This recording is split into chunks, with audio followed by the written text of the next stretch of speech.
Welcome back. It is Bible Scribe. Today I want to talk to you about an interesting creature, a magical, fantastical creature. That creature is the unicorn. Now you'll see in the picture behind me, this is a kind of hybrid unicorn Pegasus. The creature we're talking about that is in many ancient texts called the unicorn is not a flying creature per se, but is a horse with a horn, one horn protruding from its head. And this is actually mentioned multiple times in the scriptures. And so we're going to look through that and talk about why this word unicorn is used. Is it truly a unicorn as we think of it in the modern time, or is it something else? And so we can dig into that. There's a lot of information we can glean about the way it was translated, why choices were made, and some other writings that shed a little light on this. So let's get started. Now you can see right off the bat that the Bible actually has quite a few references to this creature called the unicorn. I'll just read through these. It'll take just a second, but you'll see that it is mentioned, and this is straight out of the King James Version of the Bible.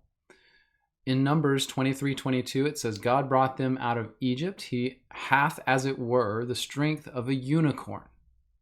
And in Numbers 24:8, it says generally the same thing, that God has the strength of a unicorn. And so this creature, whatever it may be, if it is a unicorn or if it's not, this creature was seen as something that had great strength, great power.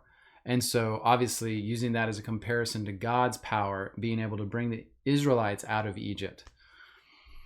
Then in Deuteronomy 33:17, you see here, his glory is like the firstling of his bullock, and his horns are like the horns of unicorns.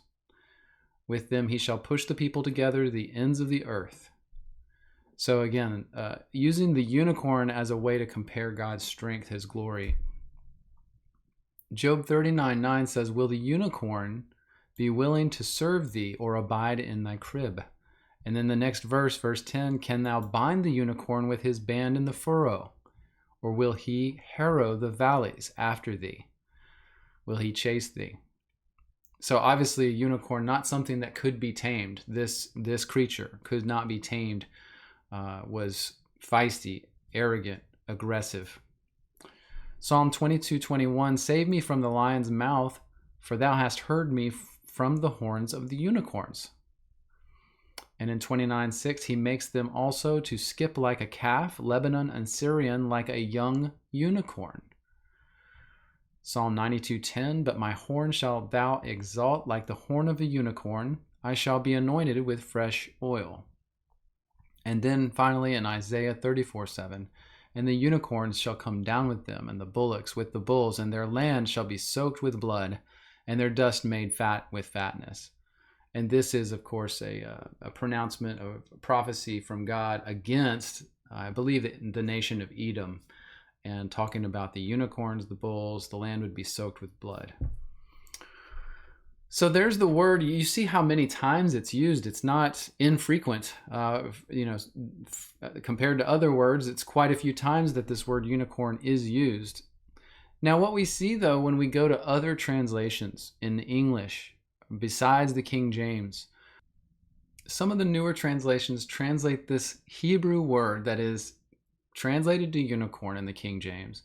The Hebrew word is ra'am, and these newer modern translations, they translate that to the words wild oxen in many cases. So if you take the New American Standard and you read the same verses we just read, in most cases you'll see oxen or wild oxen in place of the word unicorn from the King James.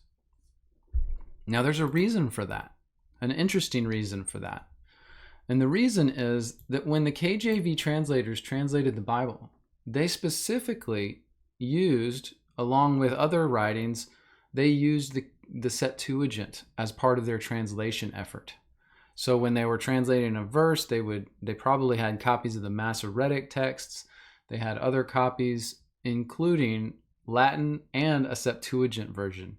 Now the Septuagint, if you're unaware, is the Greek version of the Old Testament scriptures that were translated in 250 BC by the Jews themselves as they came back into the land of Israel, or Jerusalem, the area of Jerusalem, after the Babylonian captivity, and after Nehemiah had helped build the walls and the city was being established again, they decided, because the language of the people was Greek, the spoken word was Greek, because Greece ruled all the known lands at the time, even though the Israelites were allowed to build their city back and their temple.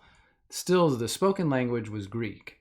And so at 250 BC, 70 Jewish elders got together and, under the guidance of the hand of God, as they say, wrote the Septuagint down. They translated their Hebrew texts at that time into Greek.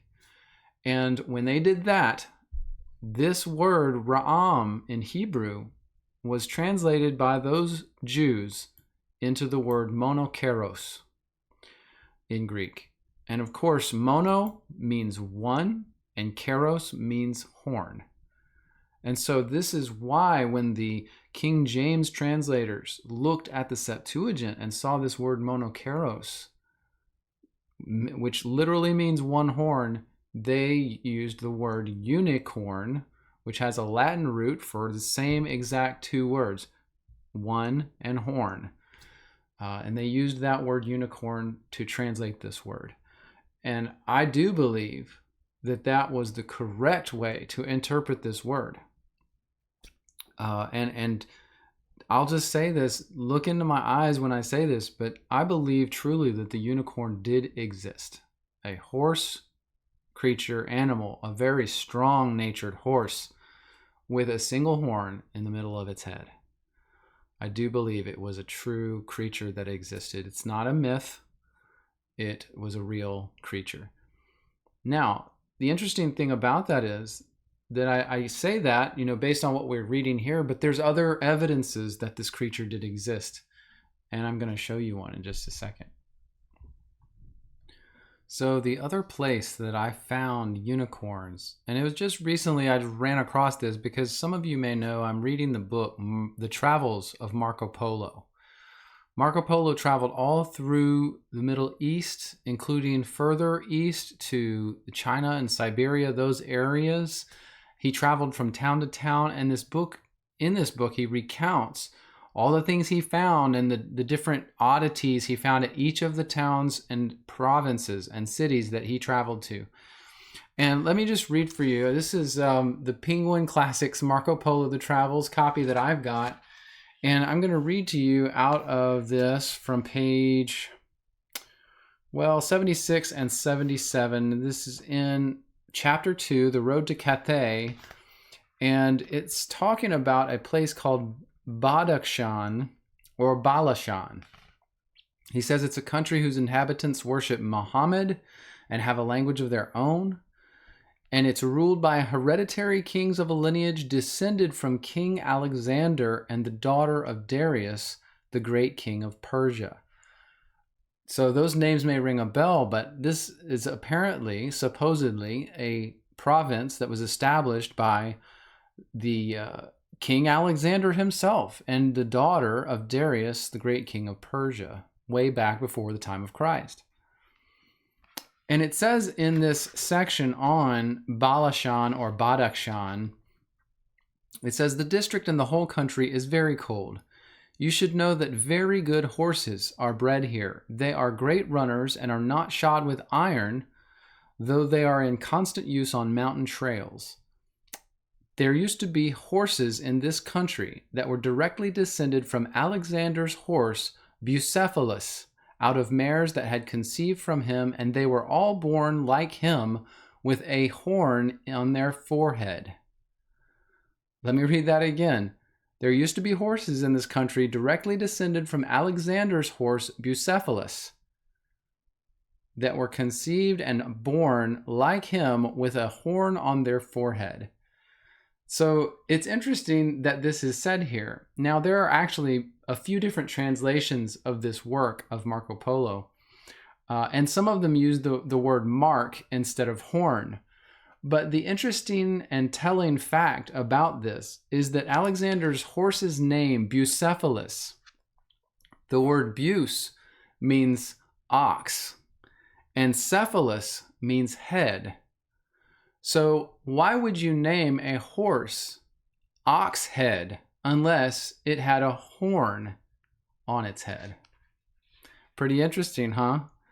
So it's stuff like that that makes you think about unicorns.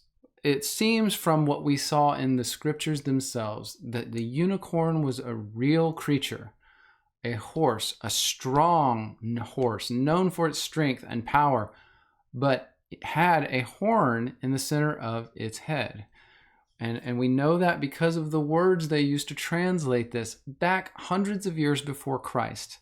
When the Jews themselves translated their scriptures into Greek, they used the words one horn to describe this creature.